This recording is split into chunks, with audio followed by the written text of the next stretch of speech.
You are welcome to the sculpture garden. Okay, you are welcome to the sculpture garden.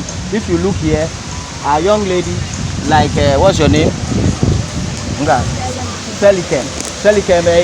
went to the riverside to fetch water. So you can see S.K.M. just about to get down to fetch water. Okay, African of the millennium.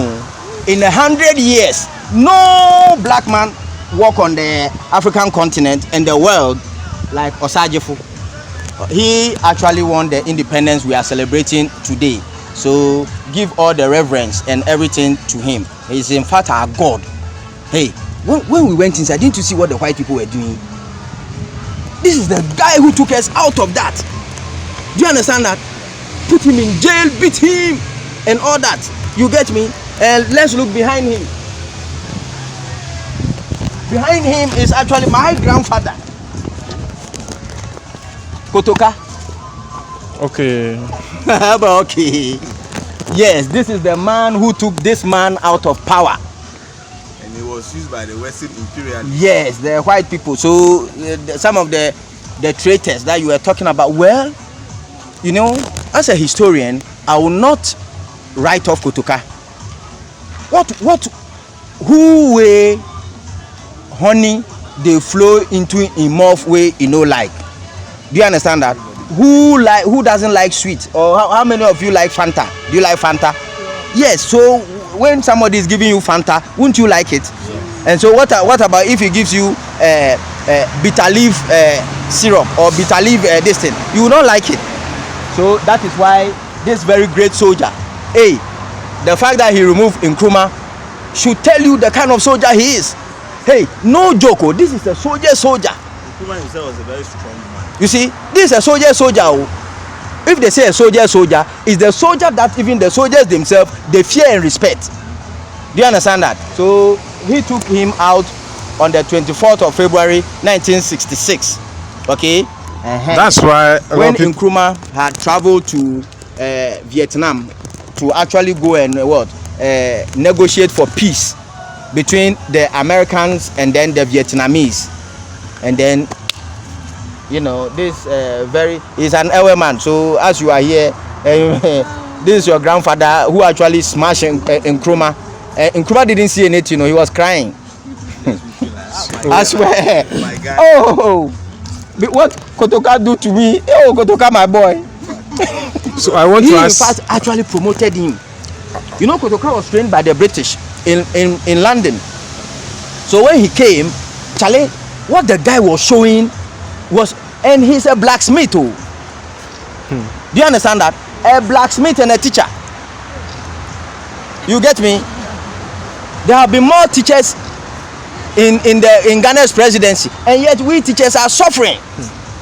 My question is, I heard a lot of people are saying that they should take his name on the airport where we have Kotoka International Airport. Is it because of that?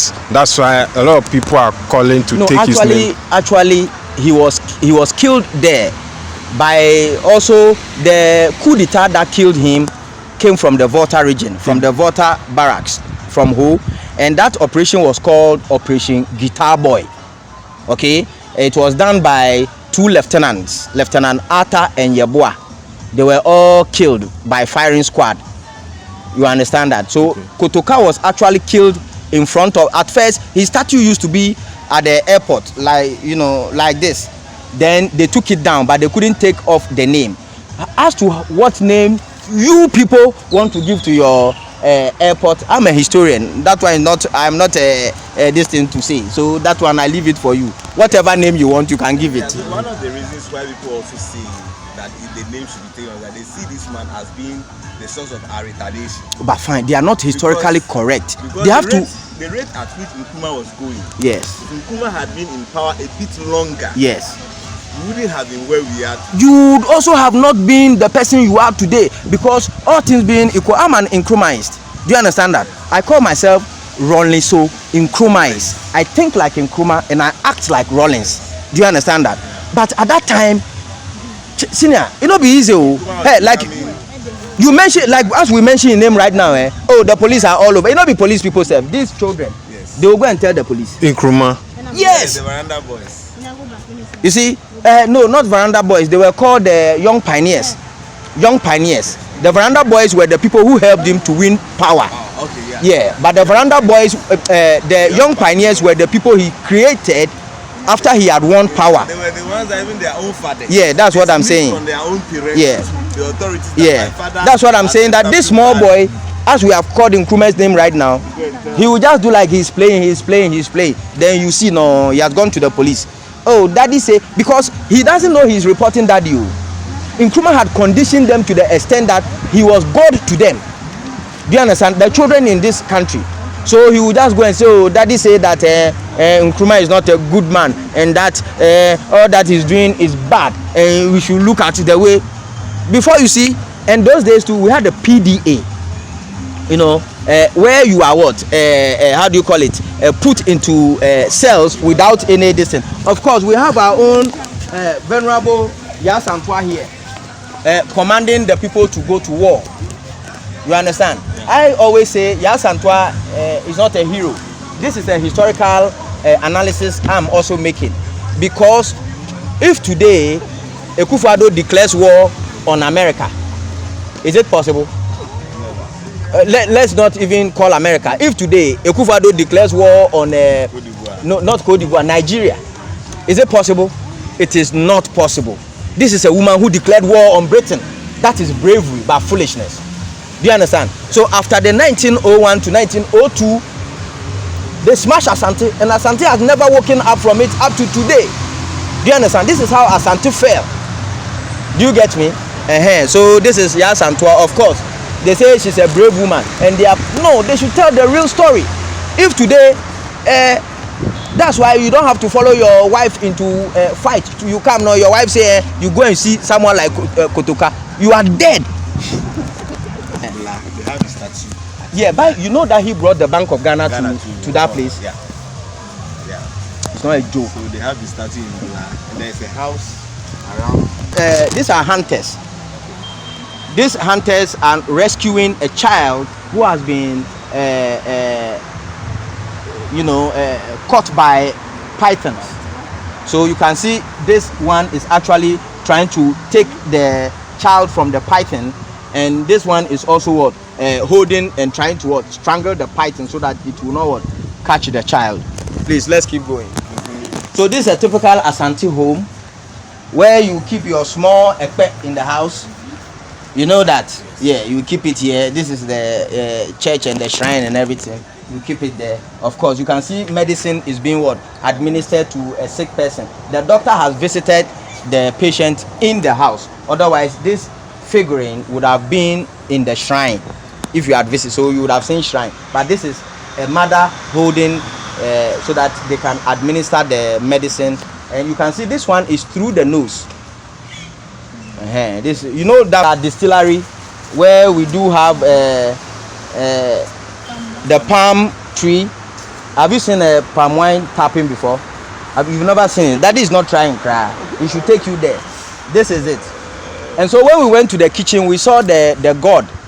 So this is the gourd tree where you get the how do you call it? A tray. The calabash. Calabash.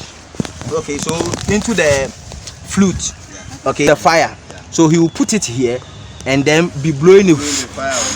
Then later on he will cover it and then go home.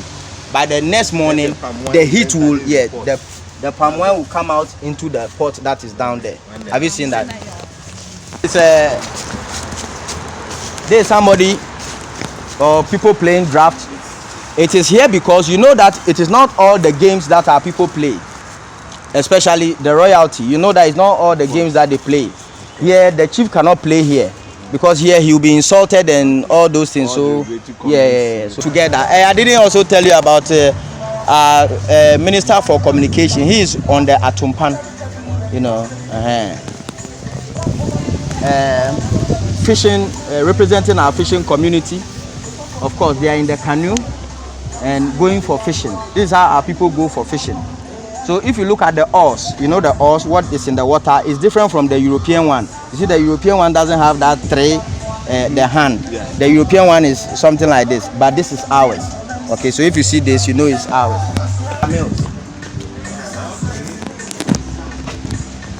And then we have the Okunku scars. This is Okunku scars. These are for General Rawlings himself.